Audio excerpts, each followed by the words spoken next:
Oh, it's fucking raining now. Go camping, they say. It'll be fun, they say.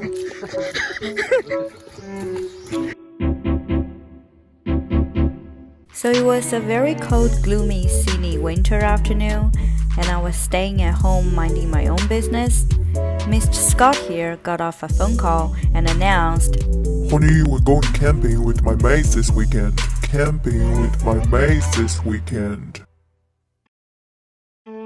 See, my problem with this plan is twofold. First, his friend and his family are serious campers, talking about four-wheel drive, campfire in the woods, solar panel, and camping trailer for 2 adults, 2 kids, 3 dogs, 4 turtles, fully functional kitchen, an outdoor shower, kind of serious. And Scott and I are somewhere between travel a lot and serious campers. So to join this family for camping means that we need some serious gear in 2 days because we will be in the middle of nowhere. By nowhere, I mean no phone reception, pee in the giant hole in the ground, and nearest town's probably 2 hours away, that kind of nowhere.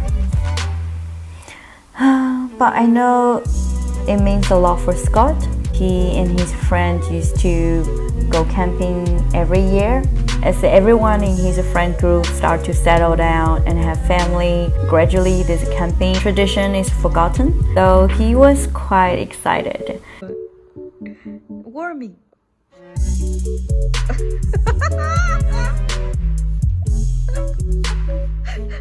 And then I know it would mean a lot for us to join. So it's kind of like couple camping kind of scenario. My second issue is I have PMDD around this week. It is a type of anxiety disorder related to hormone.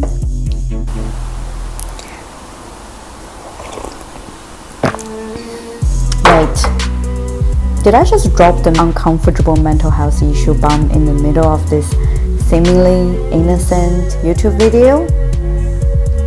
Yes, I did. Hey, my name is Shirley. I'm a full-time corporate professional and a part-time psychology student. And at the moment, I'm working at home due to the coronavirus, and I am having a hormonal cocktail party.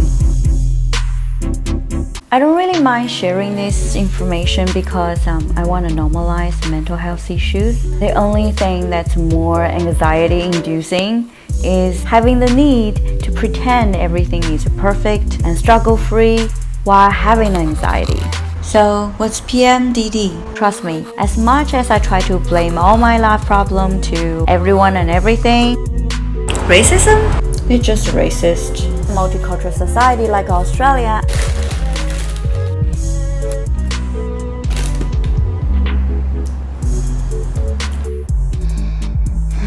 Single as fuck.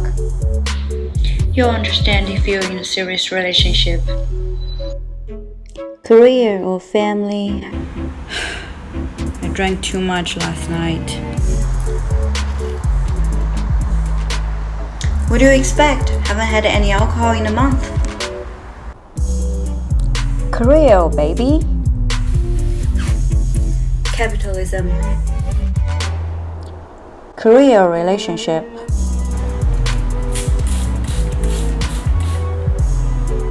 On a social media break. Career or travel. Millennial. What? I'm a Sagittarius. So what's PMDD? This is not one of the phrases I coined. It's a hormone-related anxiety disorder. This is a period of time after your ovulation and before your actual period. You have extreme mood swing to the point you find it very difficult to cope with normal life. And one thing about this PMDD is the second you have your period, all your symptoms will be gone. And then you're back to normal, you can go about your life. Then you can enjoy your life for 2 to 3 weeks until the next cycle of mood swing hits. And then you'll live another week or 2 in hell, and it goes on and on like that.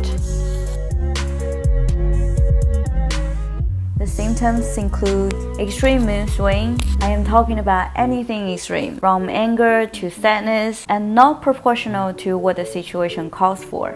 And apparently it is all subjective, meaning what is extreme emotion for one person might be just normal for another. So you really have to be very in tune with your own emotion to know what is normal and not normal for you. For me, some of the typical thoughts and feelings include murderous thoughts. Generally, I'm a gentle and sweet person, but there are days I am extremely angry. It really doesn't take too much for me to want to jam my pen in between the eyes of someone. And you thought I was just joking about the pen,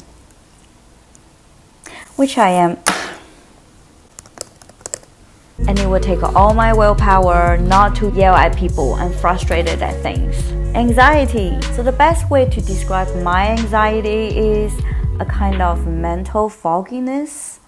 On a normal day, I could handle a lot of things. I could have 10 business meetings. I can multitask. I can deal with something at home at the same time. I have a clear logic and then clear plan to go through my day. But when I have anxiety, it kind of feels like a mental humming that goes on and on in your head. And at the same time, all your senses are very heightened. But the irony is, with all that heightened feeling, you don't seem to be able to logically think or to calm your mind down. But how I would describe anxiety might be slightly different than yours. So I also believe that it's very crucial to allow a realm of feelings to describe the anxieties. And for my PMDD, this anxiety happens more often in the morning. It doesn't happen every morning, but when it happens, it's also accompanied by sudden sugar crash, and sometimes my hands were even trembling. The third one is sudden sadness. As I said, the mood swing kind of ranging from extreme anger to extreme sadness. I will cry at some very random things and feel deeply saddened by it. The other day I was watching Netflix, Making a Murderer. It's a documentary on this case where this person was wrongfully convicted and stayed in prison for 18 years. And then all of a sudden I was just crying, thinking about someone spent 18 years of their life in prison for a crime they didn't commit. And then while I was crying, Scott was like, "Are you watching a murder show?" That's just to give an example how things that most people won't find that sad will suddenly triggers me. However, out of all these negative and difficult feelings and anxieties, sadness is kind of my favorite feeling if I have to pick. Sometimes the way I deal with it is I will channeling all the other difficult feelings, anger, frustration into sadness, and then I'll just cry for a bit and then I'll get over it. In a way, I found it very helpful. There are also other symptoms, including extreme tiredness. For me, I also have migraine headache and very, very bad acne, which is hormone related. So how did I find out my issue? It's very funny. To look back, I think I'm always a very sensitive kid growing up. I think there always has been some form of anxiety that I have all my life. The reason I didn't know is that I just thought everybody is like me. And it's never been that severe to the point that I can't go on with my life or hold on to a job. I mean, if I did have severe anxiety, I'm definitely highly functional. I've achieved quite a bit in my 30 years of life. So it never really surfaced as an issue. And it probably comes and goes as well during different stages of my life. And when I start to date Scott, both of us are highly sensitive person. And if you're highly sensitive, you realize if you're dating another person who's exactly like you guys cannot absorb each other's negative energy. On the contrary, you bounce off each other's negative energy. Means you'll have really fiery fights and you don't understand why that frustrates you so much, even though you realize the other person's issue has nothing to do with you.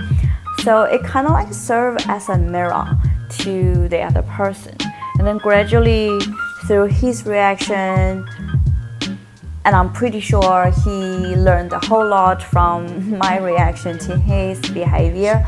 But definitely through his reaction, I realized there are days my emotion just running an extreme roller coaster.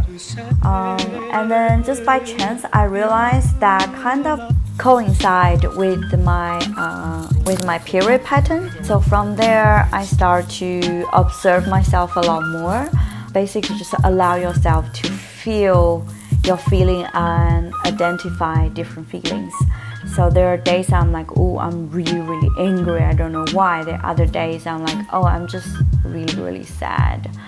Then it became so clear to me I do have a lot of hormonal related issue, and it's kind of out of ordinary, which drove me to see a doctor to have the diagnosis.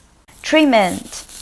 I am not a certified doctor, so I do not want to give a recommendation on the medication, but medication definitely helps. For me, however, I am not taking any medication. I want to use a holistic approach to this issue. That includes journaling. I have this app called Clue, which is very helpful. You can record any symptoms during the month, and gradually you can see a pattern of different emotions, different physical symptoms, and the stage you're in during your menstrual cycle. Then that gradually gives me a holistic picture and a reminder what I might be experiencing or will experience somewhere down the track. Therefore, I can plan my life a lot better. For example, if you're planning on having a difficult conversation with your boss about pay rise, and you can just check your Clue and then just see the past pattern, and then you'll be like, oh no, time to go crazy. The mad woman is coming out. So you don't schedule time during this period to have a difficult conversation with your boss. Or maybe you particularly pick this time. It's totally up to you.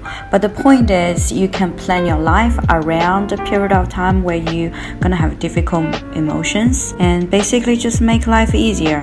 Diet definitely helps. Exercise helps as well. Another thing that's helpful is to inform your maybe partner or your loved ones about your issue. I know there are a lot of men that joke about women being hormonal. The truth is, it's struggling. And I know there are people who already struggle with anxiety, and on top of that, they have a lot of hormonal issue, and they are suicidal. So it is a very serious issue to understand the women around you. It doesn't matter if it's your partner, your sisters, your mother. If they struggle with this, you can do something for them to feel better. In my case, I used to fight a lot with my partner, but after I have a clearer picture of my mental struggle, I will kind of inform him, okay, next week I get the feeling it would be very difficult for me, so I don't need you to allow me to walk all over you. You don't need to put up with my temper. But what I need is just to understand that a lot of things is not about you. I am just really struggling at the moment. And then the magical thing is, Scott will be very understanding, and then there are times during the height of our confrontation, he will suddenly say something like, you feeling okay? Do you just need a cuddle? And then I'll just broke down and I cry. He will be very, very considerate and very, very gentle with me. And then afterwards, I'll feel a lot better. And at the same time, it brought us close together, because sometimes there's no better support from your partner than just the energy of understanding and compassion. That's the best gift our partner can give us. So I think definitely explain that to your partner and your family members. They will understand, and definitely extend the same level of understanding and compassion to people in your life that are struggle emotionally. So because I have been monitoring my emotion and my symptoms for quite a while, I definitely do not want to struggle emotionally or struggle physically. Why I'm camping in the middle of nowhere? So camping with a group of other people who have no idea of my issue, I don't want to burden them. I definitely don't want them to change their plan because of my physical and emotional struggle.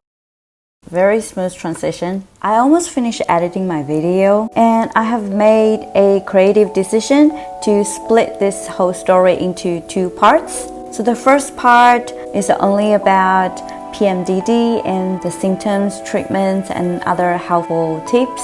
And the second part is about my camping story. I just worried it may seem a bit of a weird combination, but this is how my brain works. I combine helpful mental health and relationship tips with the most recent event happening in my life. But in support of my channel growth, I just thought it will be more beneficial to narrow the theme a little bit more, to have a clear focus. Anyways, so you have probably already guessed, I still made the decision to go camping, and it turned out to be a great experience. I reckon most of my worries are just my anxiety playing up in my head. It's this typical pattern of catastrophic thinking. So if you're interested in my actual camping story, please stay tuned for the next episode. Otherwise, if you have any other helpful tips or if you're interested to know more about PMDD, comment down below. I see you soon.